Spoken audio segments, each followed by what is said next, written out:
Welcome to Interviews with Innocence, a podcast about spirituality, consciousness, and exploring the wisdom our children bring into this world. I believe that our very young children are our greatest teachers.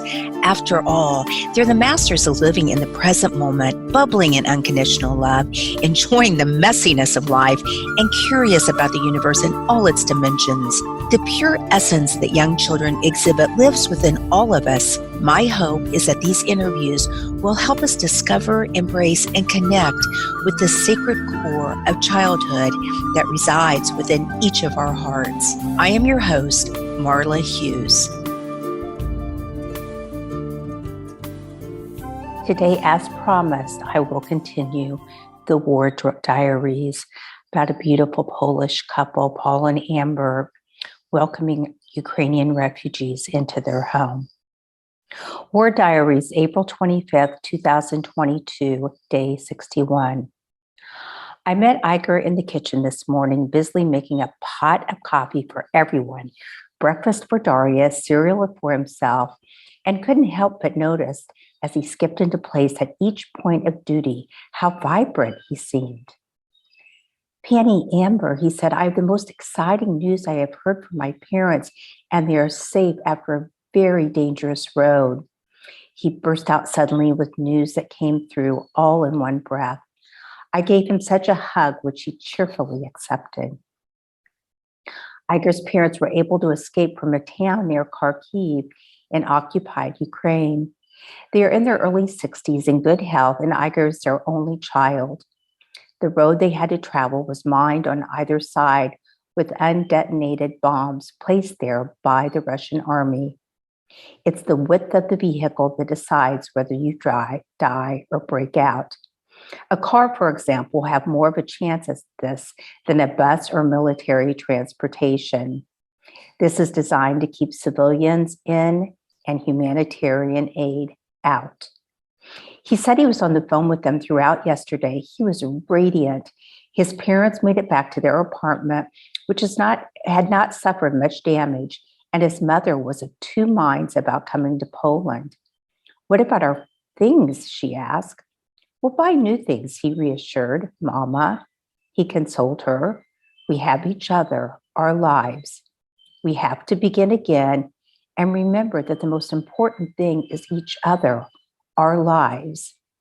He says this a lot, our lives. I told her this, Penny, Amber, and she agreed. She said, okay, they will come. The car is in Daria's name, so they can't cross through Russian territory into Lithuanian. They must come by way of another border, in this case, Poland. Igor was beside himself with joy, and that was even before I revealed we had one more room available, room 7. It's small, but has a double bed, a private shower, and a lovely view.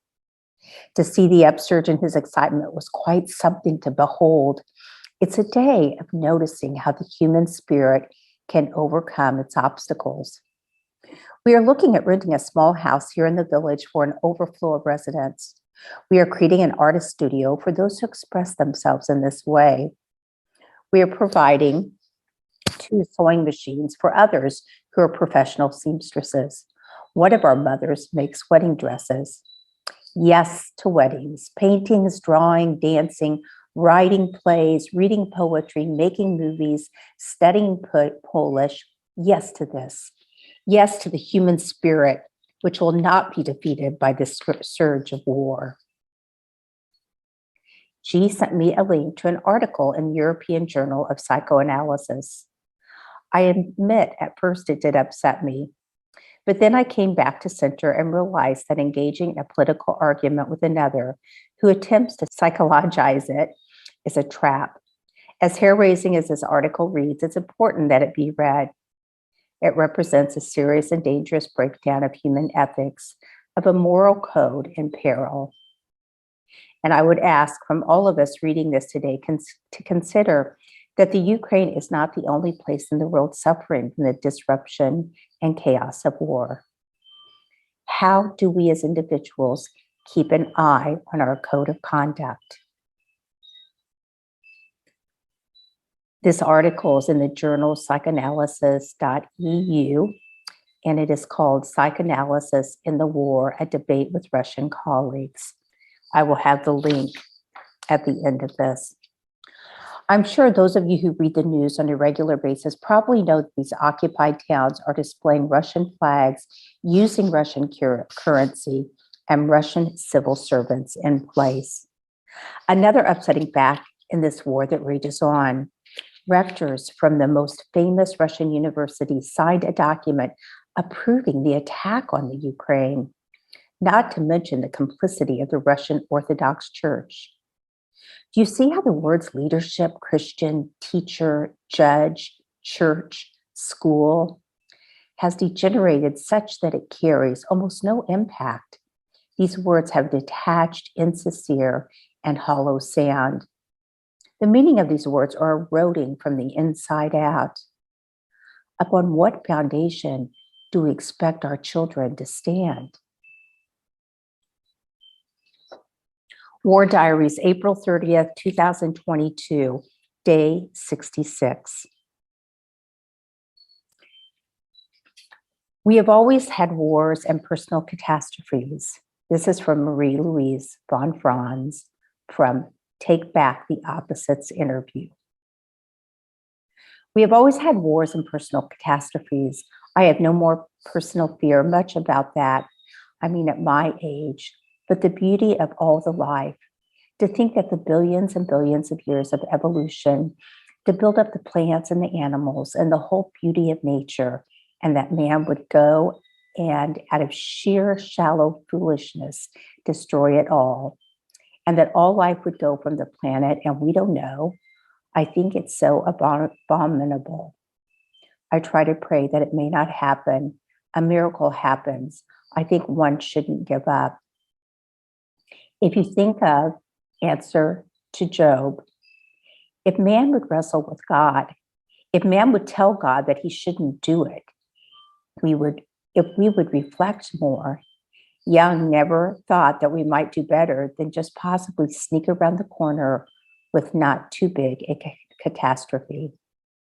When I saw him last, he had also a vision while I was with him that there he said, I see enormous stretches, devastated, enormous stretches of the earth.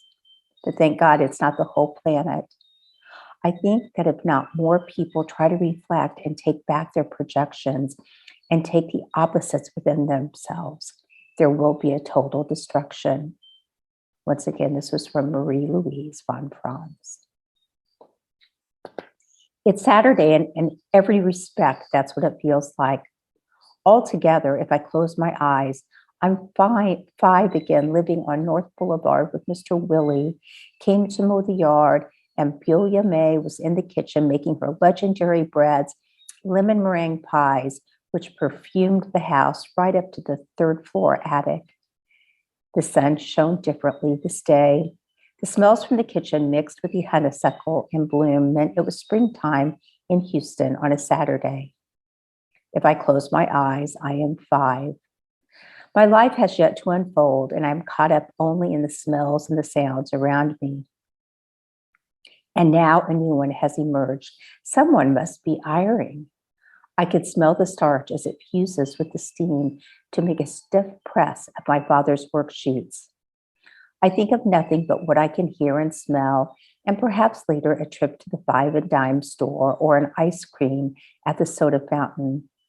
These are the boundaries of my world at 5. Saturdays and the sound of the lawnmower will always take me back to North Boulevard to this time of being 5. Like it does today in Sichow. The weed whip is in full commission, and Zoya is ironing in the library. The children are playing inside and out. Jordan is drawing. Andre is looking at books. The water has been cut off for goodness knows what reason, and we're awaiting our special visitors tomorrow. 4 women who escaped Mariupol.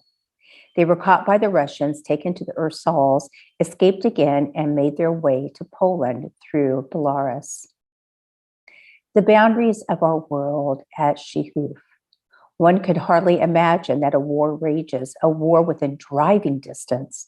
Within this reach, women are being raped and other beastly crimes committed. There are strangers in my house. I woke up this morning with a start, as one does when temporarily forgets the day before. I was thinking about the morning after pills being sent to the Ukraine. It's rather extraordinary that we send them automatically like we do the weapons. Everything is distributed in such a pragmatic and rational way. Here's a box of pills for the ladies raped. Here's a box of bullets for the soldiers. If I had a poet's skill, I take the time to consider this aberration. The single heart cannot hold or contain these acts of violence without expiring. It has to set it outside of itself. I've often imagined if all the single hearts in the world sent a text to one another and made a date to show up at the border, the one within driving distance, and all these single hearts, millions of them, joined together, arm in arm, forming a human shield, and stormed the war. Would we be bigger than the bullets? Would we be able to overtake these crimes against humanity, the women being raped?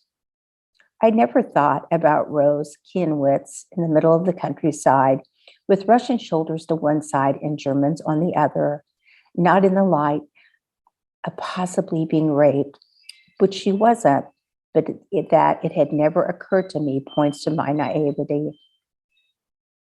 Basi reminds me that her mother was not raped either, though she would have been an easy target in the fields of Siberia.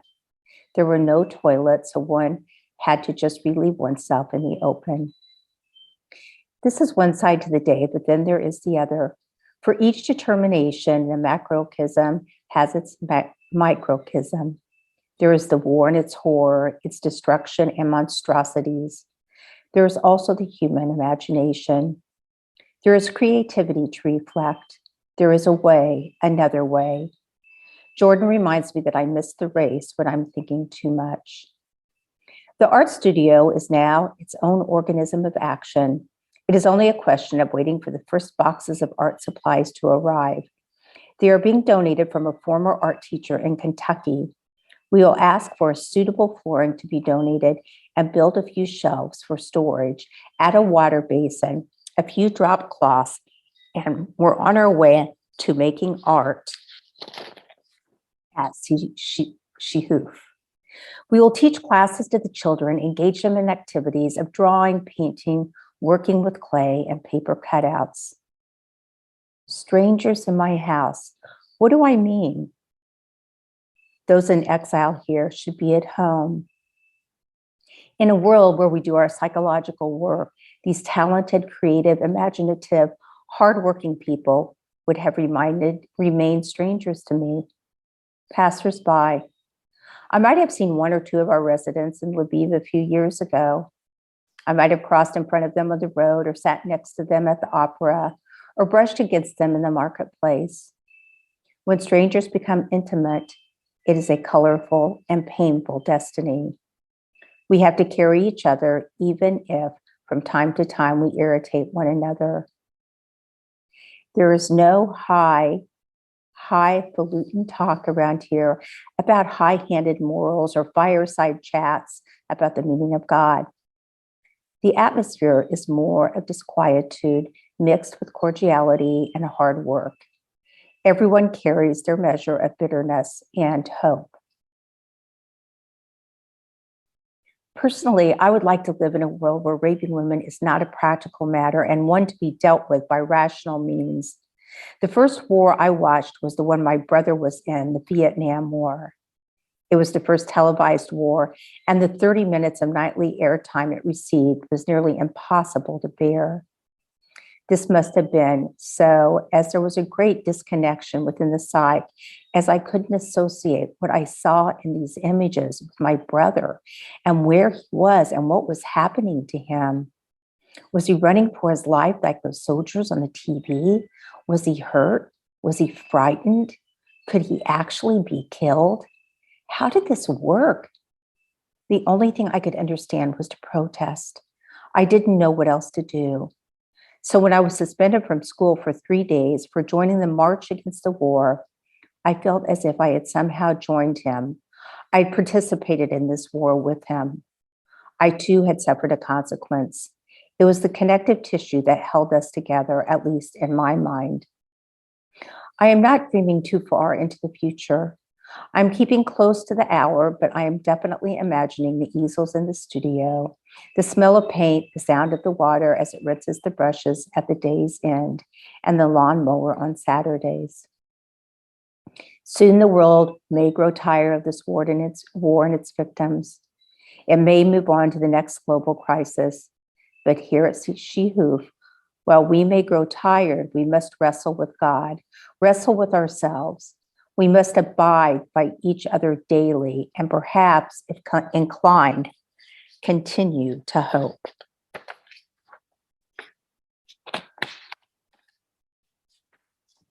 Tonight, before I go to sleep, I must remember to tell God that he shouldn't do it.